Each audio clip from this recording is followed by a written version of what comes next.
My parents sold their home, gave all the money to my brother for a luxury apartment, and then announced they were moving into my house.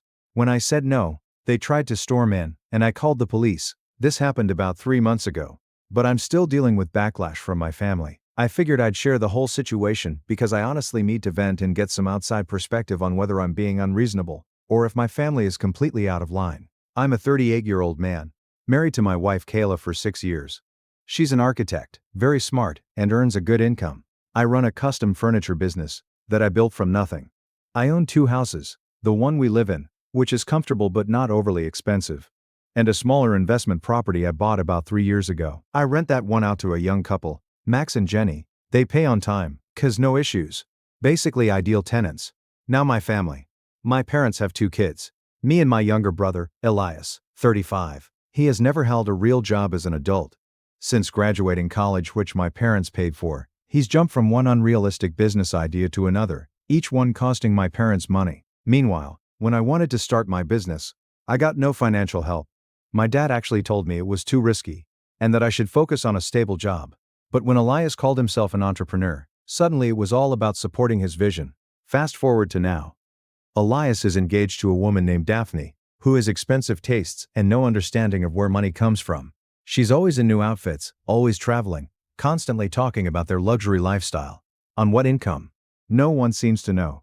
Elias is currently between ventures, which means he's living off my parents while exploring new opportunities. Daphne doesn't work either because she's focused on wedding planning and building her brand, which appears to be posting selfies and makeup tutorials to her 847 Instagram followers. 3 months ago, my parents called me, excited. They had decided to sell the family home, the one they have owned for 30 years. It's in a good neighborhood and worth around $450,000. I assumed they were downsizing for retirement, maybe moving into a smaller, easier to manage place. It made sense. While I was on the phone, my mom was going on about the great price they got and how excited they were for this new chapter. I was happy for them. Then she said it. They gave all the money to Elias as a wedding gift. I thought I misheard. All of it? Yes. $450,000. Apparently he found a penthouse downtown, and they wanted to help him start his new life with Daphne. I started doing the math. If the penthouse cost more than that, and it did, where were my parents planning to live? Turns out, Elias picked out a $1.2 million penthouse in a trendy area, one of those glass towers with a concierge. My parents gave him their entire life savings as a down payment, and he planned to finance the rest. With no income, I asked my mom about their retirement. She said they had it all figured out. They were moving into my rental house. Just like that. Not a discussion, not a request. Just an announcement. I asked if they had talked to my tenants. Apparently, that wasn't necessary. I could just tell Max and Jenny to leave, break a legal lease and displace 2 people who have done nothing wrong, all because my parents needed a place to live after giving away their money. The entitlement was unbelievable. They made a massive financial decision without consulting anyone, gave away their security to fund my brother's lifestyle, and then assumed I'd fix everything by sacrificing my property and income. When I said no, my dad's tone turned cold. We raised you, Joshua. This is what family does for each other. Family. The same family that paid for Elias's college but not mine. The same family that funded his failed ventures while telling me to be realistic. The same family that just handed him $500,000 and now expects me to provide free housing. I told them I'd call them back and hung up. Kayla was standing in the kitchen doorway. She'd heard enough of the conversation to understand what was going on. Please tell me you're not actually considering this, she said. Not for a second, I replied, but I knew this was only the beginning. My parents don't take no for an answer, especially when they believe they're entitled to something, and they clearly thought they were entitled to my rental property. I had no idea how ugly it was about to get. I was at the workshop last Tuesday when my phone started blowing up. Max was calling. I almost ignored it because I was trying to concentrate, but something made me answer. Joshua, we need help. There are people at our front door claiming they own this house. My stomach dropped instantly. What do you mean claiming they own it? They have suitcases, and they're banging on the door, telling us we need to pack up and leave. The woman is screaming that this is their house now, and that we're trespassing. I already knew who it was, but I asked anyway. Did they give you names? They said they're your parents. They said they're your parents. Of course they did. I told Max not to open the door under any circumstances, and then I was on my way. I dropped everything, didn't even turn off the sander, grabbed my keys, and rushed across town. The drive felt surreal. I kept thinking maybe there was some misunderstanding. Maybe they were just confused. But deep down, I knew exactly what was happening. My parents had decided that since I wouldn't voluntarily give them my rental property, they would just take it. When I pulled up, there they were, my mom and dad on the front porch with 2 large suitcases and several shopping bags. My mom was pounding on the door while my dad stood there looking authoritative like a landlord collecting rent. "This is ridiculous." My mom was yelling, "We know you're in there. Open this door right now." I could see the curtains twitching inside. Max and Jenny were probably terrified, but at least they were smart enough not to answer. My parents saw me approach, and my mom immediately shifted from anger to relief. "Joshua, thank goodness you're here. These people won't leave." "Mom, what are you doing? We're moving in. We told you we needed somewhere to live. And I told you that wasn't happening." My dad stepped forward with that stern expression he used when I was a kid. "Son, we've been staying at an extended stay America for 2 weeks, waiting for you to handle this situation. 2 weeks in a hotel instead of looking for an apartment, calling a realtor, or doing anything responsible adults do when they need housing. You've been staying at a hotel because you chose to sell your house and give the money away," I said. "That's not my problem to solve. We're your parents, and they're my tenants with a legal lease." That's when my mom completely lost it. She started screaming about how ungrateful I was, how they sacrificed everything for their children, how a good son would take care of his parents. The entire neighborhood could hear her. My dad tried a different angle. "Look, we already gave our notice at the hotel. Our checkout is today. We have nowhere else to go." As if that was supposed to become my emergency. They had backed themselves into a corner and expected me to fix it by displacing 2 innocent people. Max cracked the door open just enough to stick his head out. "Is everything okay? Should we call someone?" "Everything's fine," I told him. "My parents are leaving." "We are not leaving," my mom shrieked. "This is family property." That's when I lost my patience. "This is my property. I bought it with my money from the business I built with zero help from either of you." My dad started the guilt trip again. "After everything we did for you. What exactly did you do for me, Dad?" I cut in. "Because I'm having trouble remembering all this help you're talking about." He got flustered, stammering about raising me and providing for me. I cut him off again. "You provided the legal minimum required to not get arrested for child neglect. Meanwhile, you're funding Elias's penthouse lifestyle while demanding I give you free housing." My mom was crying now, playing the victim. "Where are we supposed to go?" "Anywhere that isn't my rental property." The whole situation was insane. They created this problem themselves, ignored every reasonable solution, and were now trying to force me to fix it by ruining my relationship with good tenants. Max spoke again. "Should I call the police?" My parents both whipped around to stare at him like he'd suggested calling in an airstrike. "You wouldn't dare involve the police in a family matter," my dad said. "He absolutely would," I replied. "And so would I. You're trespassing." That's when it got really ugly. My mom started screaming that I was choosing strangers over family, that she was ashamed to have raised such a selfish son, and that my dead grandmother would be rolling in her grave. My dad went straight for the jugular. "Your brother would never treat us like this." "You're right," I said. "My brother would take your money and let you live in your car. At least I'm being honest about saying no." I turned to Max. "If they're not off this property in 5 minutes, call 911. This isn't over," my dad said as he grabbed one of the suitcases. They loaded their things back into the car, my mom crying the entire time about what a horrible son I was. The last thing I heard before they drove off was my dad yelling that I'd regret this. After they left, I apologized to Max and Jenny for the situation. It turned out they'd been hiding in their bedroom for 20 minutes before I arrived, genuinely afraid my parents were going to break down the door. I gave them my direct cell number and told them to call me immediately if my parents showed up again. I also told them I'd understand if they wanted to break their lease early after the harassment. But I knew my parents weren't finished. People who believe they're entitled to your property don't just stop because you said no once, they escalate. I just didn't realize how far they were willing to go. The next day, my phone started ringing, and I mean nonstop.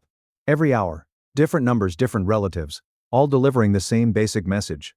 I was a terrible son abandoning his parents. The first call came from my Aunt Susan at 7 a.m. I was barely awake, my coffee hadn't even finished brewing, and she was already lecturing me about family values and respecting elders. Apparently my parents had called her, crying about how their ungrateful son had left them homeless. "Joshua, how could you do this to them? They're your parents." I tried to explain, but she cut me off. "I don't want to hear excuses. Figure out a way to help them." Then she hung up.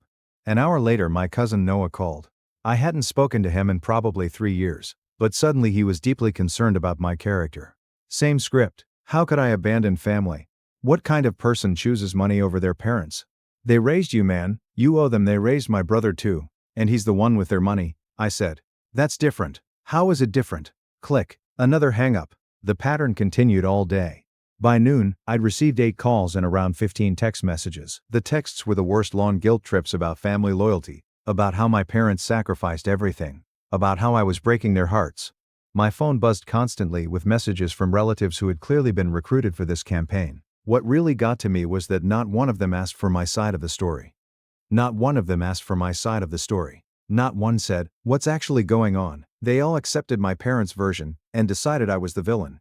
My cousin Phoebe sent a long Facebook message about how my parents were living like refugees in a hotel and asked how I could sleep at night knowing they were suffering. Living like refugees.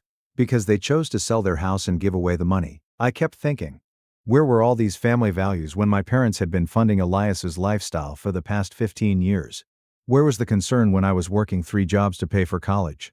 But what really made me angry was this. Not one of these relatives offered to help my parents themselves. They all had strong opinions about what I should do, but somehow none of them had spare rooms or guest houses. When I pointed that out to my Aunt Susan during her second call of the day, she got flustered.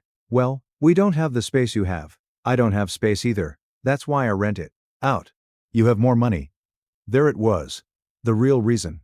Because I worked hard and built a successful business, I was expected to fix everyone else's problems.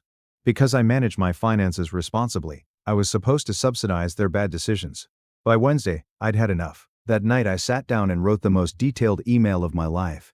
It took about 2 hours to get it exactly right. I wanted it to be clear, factual, and impossible to misinterpret. Subject line: setting the record straight. The full story. I started with the timeline: parents sell their house for $450,000. Parents give all the money to Elias for a penthouse down payment. Parents announce they're moving into my rental property without asking. I said no, and offered to help them find suitable housing. They refused and demanded that I evict my legal tenants. Then I attached documentation, screenshots of text messages, photos of the lease agreement, even property records showing when I bought the house and how much I paid. I wanted everyone to see exactly what they were asking me to do. The email was probably around 2,000 words. I went through everything point by point. But the best part was the ending. I listed every person who had called or texted me about family duty and obligation. Then I wrote, "Since everyone is so concerned about my parents' housing situation, I'm sure one of you will be happy to provide them with a place to stay. After all, family helps family, right? Please let me know your move-in date for mom and dad so I can give them your address." I hit send at 11 p.m. Wednesday night to 30 people. My phone was silent Thursday morning, for the first time in 3 days. I wasn't woken up by angry relatives. Around noon, I started getting responses. They fell into 3 categories. People who suddenly remembered they didn't actually have space, people who went completely silent, and people who doubled down and became even nastier. Uncle Bob fell into the 3rd category. He sent a long reply about how I was destroying the family and turning my back on the people who made me who I am. Dramatic stuff about dishonoring my ancestors and breaking the bonds of blood. I replied with one sentence: "What's your move-in date?" He never responded. The family Facebook group went completely silent. All those posts about duty and respect just disappeared. Funny how that works. By Friday the phone calls had stopped. They must have realized I wasn't backing down. Either way, the harassment campaign ended as quickly as it began. But I wasn't finished yet. I had one more call to make. I called Elias Friday afternoon. He picked up on the first ring, like he'd been waiting for it. "Josh, what the hell did you send to everyone?" "The truth. You got a problem with that. You're making the whole family look bad. You're making the whole family look bad." We went back and forth for about 10 minutes. He tried every angle: how mom and dad needed help, how I was being selfish, how families should stick together. The same arguments I'd been hearing all week. Finally, I cut to the point. "You've got their money, Elias. You figure out their housing." I hung up and waited to see what would happen next. I didn't have to wait long. The first sign something was wrong came from my cousin Maria. She's basically the only family member who stayed neutral through all of this. Probably because she has her own life to deal with and doesn't have time for drama. She texted me one random Tuesday afternoon. "Hey, did you know Elias is having problems with his penthouse purchase?" I hadn't heard anything, but it didn't surprise me. Financing a $1.2 million property without a steady income tends to be complicated. "What kind of problems?" I texted back. "Bank is asking for employment verification and income statements." Apparently that's harder to provide than he thought. No surprise there. Banks usually want proof you can actually repay a massive loan. Maria didn't have all the details, but over the next few weeks, the full story came together through the family grapevine. The bank had initially pre-approved Elias based on my parents' down payment and projections about his consulting business, but when it came time for final approval, They wanted real documentation. Pay stubs, tax returns, bank statements, all the standard paperwork proving you're financially stable. The problem was, Elias didn't have any of it, because he doesn't actually earn money. His consulting business was basically him calling himself an entrepreneur, and occasionally meeting people for coffee to discuss opportunities. No clients, no contracts, no revenue, just a website someone built for him, and a stack of business cards. The bank rejected him outright. Without the loan, he couldn't buy the penthouse. Without buying the penthouse, he couldn't recover his deposit. And that deposit was a significant portion of my parents' house money. But it gets worse. Elias and Daphne had been planning a massive wedding. Over 200 guests, an expensive venue, open bar, the whole thing. When you're living off your parents' retirement savings, apparently that's the time to go all out. The venue required final payment 2 weeks before the ceremony. Elias called my parents, asking them to cover it, since they had already invested so much in his future. My parents had to tell him they had given him everything, and were now living in a one-bedroom apartment they could barely afford. So Elias started reaching out to other family members asking for loans. I say that in quotes, because we all knew he had no intention of paying anyone back. Hey, I'm just short on the wedding venue payment. Could you help me out? It's only temporary until my business picks up. I got a text from him too.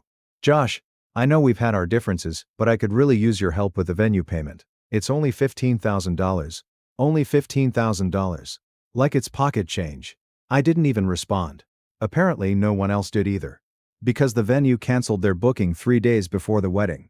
They flat out told them the space was no longer available, since payment hadn't been received. They ended up having the ceremony in Daphne's backyard.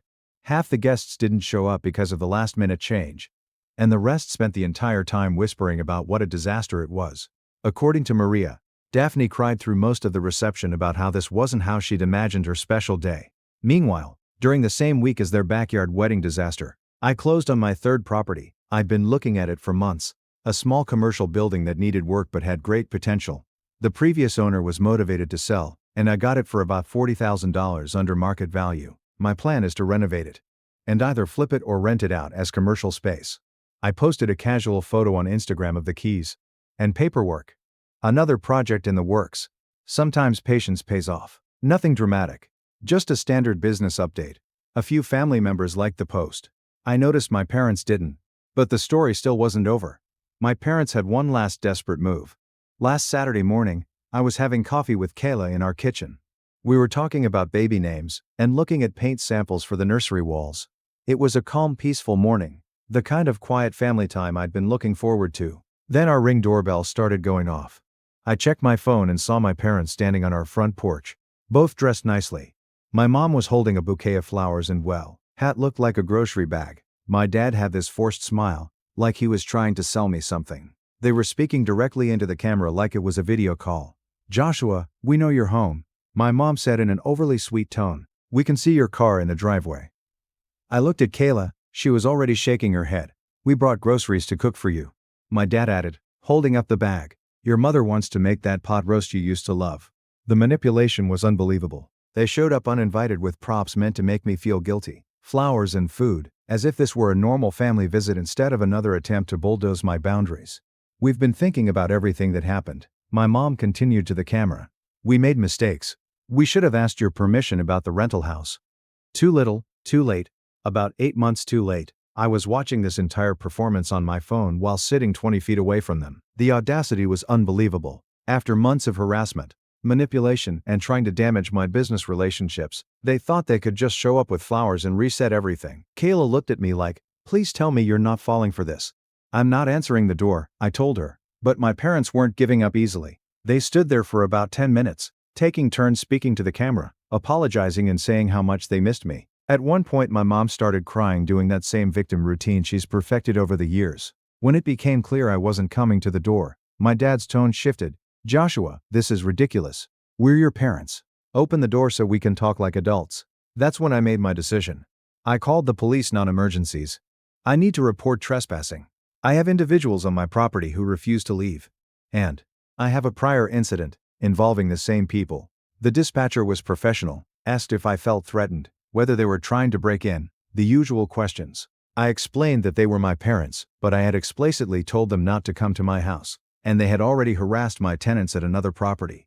We'll send an officer out. The response was quick. About 15 minutes later, a patrol car pulled up. I watched through the window as a young officer stepped out and approached my parents. I couldn't hear what was being said, but I could see my dad getting animated, pointing at the house, probably explaining how it was just a family misunderstanding. My mom was still clutching those flowers like they proved her good intentions. The officer listened, then walked over to the Ring doorbell and pressed it. "Sir, this is Officer Martinez with the police department. Could you come to the door, please?" I went outside and explained the situation. Previous harassment of my tenants, repeated demands for my property, months of family pressure and manipulation. I showed him the incident report number from the situation at the rental house. Officer Martinez handled it reasonably. "Do you want them to leave your property?" "Yes." "Have you asked them to leave and not return multiple times?" He walked back over to my parents and spoke with them again. This time I could hear my dad raising his voice. "This is our son's house. We have a right to visit our own child. Sir, your son has asked you to leave his property. You need to respect that. This is ridiculous. We're family. I understand this is a family situation, but property rights still apply. You need to leave now." My mom started crying again, but the officer wasn't swayed. He stayed polite but firm. They needed to take their flowers and groceries and leave my property. And they did. Officer Martinez came back to speak with me. He suggested I document everything and consider filing for a restraining order if they continued showing up uninvited. Sometimes people need official paperwork to understand that no means no. Monday morning, I called my lawyer and explained the entire timeline. "You've got grounds for a restraining order," he said, "especially with the previous incident involving your tenants." We filed the paperwork that afternoon. I attached everything I'd been documenting over the past 8 months. The hearing was scheduled for the following week. I half expected my parents to contest it, but they didn't even show up. The judge granted the restraining order without any issue. 200 yards. They can't come within 200 yards of my house, my business or my rental property. Violation means automatic arrest. I also changed my phone number that week and only gave it to people I actually trust. The peace and quiet has been incredible. No more manipulation calls, no more guilt trips, no more surprise visits, just me, my pregnant wife, and our normal life. 3 weeks. That's how long the calm lasted before the next problem started. I was at the workshop when my phone rang. Unknown number, but local, so I picked up thinking it might be a potential client. "Hi, is this Joshua? I'm calling about the investment opportunity your brother pitched me last month." I stopped sanding immediately. "I'm sorry, what investment opportunity?" "The rental property portfolio. Elias said you guys were partners in a real estate business and were looking for private investors." My blood went cold. "Can you hold on a second?" I stepped outside the workshop to find somewhere quiet. "Sir, I need you to tell me exactly what my brother told you." It turned out this guy, David, had met Elias at a networking event downtown. Elias introduced himself as co-owner of a successful property management company and started showing photos on his phone. My properties. The rental house, my personal residence. Even the commercial building I had just purchased. Elias had been going around claiming he owned half of my business. He said you had 3 income-generating properties and were looking to expand. He asked if I'd be interested in investing $25,000 for a stake in the next acquisition. $25,000. This wasn't a minor mistake. This was serious fraud. "Did you give him any money?" I asked. "I gave him $5,000 as a good faith deposit while I considered the full investment. He said it would hold my spot." I felt sick. "David, I need to tell you something. I don't have a business partner. I own those properties myself. And my brother has never invested a dime in anything I do." There was a long pause. "Are you saying he scammed me?" "That's exactly what I'm saying, and you're probably not the only one." I got David's contact information and told him I'd follow up. Then I did something I should have done months earlier. I Googled my brother's name along with my business name. The results made me want to punch a wall. There were networking profiles where Elias listed himself as co-founder of my company, a LinkedIn page claiming he was a partner and investment coordinator in my real estate business, even a Facebook business page he had created using my company name, with himself listed as the main contact. He had been impersonating me for months. I started making calls, first to my lawyer, then to David, to gather more details about what Elias had told him and what documentation he had. David sent screenshots of their text conversations. Elias had even sent him a fake contract with letterhead that closely resembled my real business documents. But the worst part was this. He had been using my reputation to make his scam believable, telling people they could verify the business by driving past the properties or checking ownership records, because the properties were real. They were just mine, not his. My lawyer's advice was simple. Document everything and call the police. This wasn't family drama. This was identity theft. And fraud. That night, I sat down with Kayla and showed her everything I'd found. This is beyond a family matter now, I told her. He's literally stealing my identity to con people out of money. Friday morning I called the police and filed a fraud report. I brought all the documentation. David's screenshots, the fake business profiles, everything. The detective assigned to the case was genuinely interested once he saw the scope of what Elias had been doing.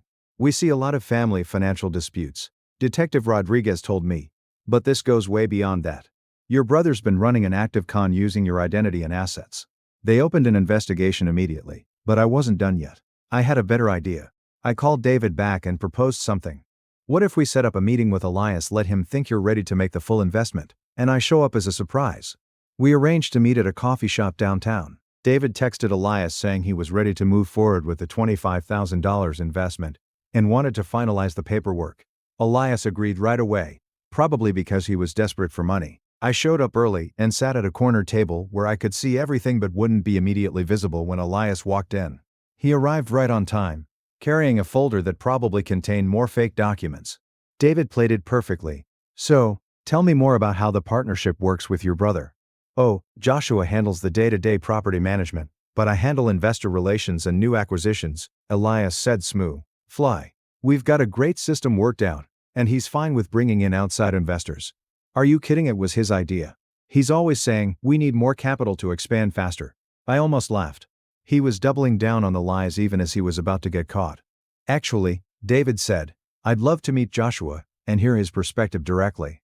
Elias hesitated. He's pretty busy with the properties, but maybe we can arrange something down the road. How about right now? That's when I stood up and walked over to their table. The look on Elias's face was priceless. Pure panic, like he'd seen a ghost. His mouth literally dropped open. Hey, partner, I said as I sat down next to David. David was just telling me about this investment opportunity you've been discussing. Elias started stammering. Josh, I can explain. Please do. I'm really curious to hear about our business partnership that I somehow forgot about. David was recording everything on his phone. We had agreed beforehand that he would document it for the police report. I thought maybe we could. Elias couldn't even form a full sentence. You thought you could steal my identity and defraud people using my properties as collateral? I said calmly. Is that what you thought? The coffee shop was quiet, but our conversation was starting to draw attention from other customers. Elias glanced around nervously, clearly realizing how bad this was. Just so we're clear, I continued, I have never had a business partner. I built my company entirely on my own with zero help from my family. My brother has never invested in real estate and owns no part of my business. David nodded. So when he took my $5,000, that was fraud. Elias finally found his voice. Look, I was going to pay him back. I just needed some time to sort things out. Here's what's going to happen, I told him. You're going to give David his money back immediately. You're going to take down all those fake business profiles, and you're going to pray the police go easy on you when I file charges Monday morning. You wouldn't call the cops on your own brother. Wrong thing to say. Watch me, I replied, pulling out my phone. Actually, let's call them right now. Elias panicked, started begging me not to involve the police, promising he'd fix everything, claiming it was all a misunderstanding. The same excuses he'd been using his whole life. But I was done enabling him. I called 911 right there in the coffee shop. I need to report a fraud in progress. The suspect is here with me now. 20 minutes later, 2 patrol officers arrived. I explained the situation and showed them the evidence. They arrested Elias on the spot for fraud and identity theft. The last thing he said as they put him in the patrol car was, Mom and Dad are going to hear about this. Good, I told him. Maybe they'll finally understand what kind of person they've been enabling all these years. David eventually got his $5,000 back. It turned out Elias still had most of it sitting in his checking account. But the criminal charges stuck. My brother ended up pleading guilty to avoid jail time. But he was given 2 years of probation and had to pay restitution to his other victims, because David wasn't the only one. The investigation uncovered at least 6 other people Elias had scammed for smaller amounts. The total damage came to nearly $40,000. When my parents found out about the arrest, they went nuclear, mad at Elias for being a criminal, and mad at me for destroying the family. 6 months later, Elias and Daphne got divorced. She moved back to her home state and removed his last name from her social media. The last I heard, he was working at a Phil Center and living in a studio apartment across town. The crazy part is how much better my life became once I cut off all the toxic family drama. My business is thriving. Kayla's pregnancy is going smoothly. Sometimes you have to choose between keeping the peace and keeping your sanity. I chose sanity, and I've never been happier.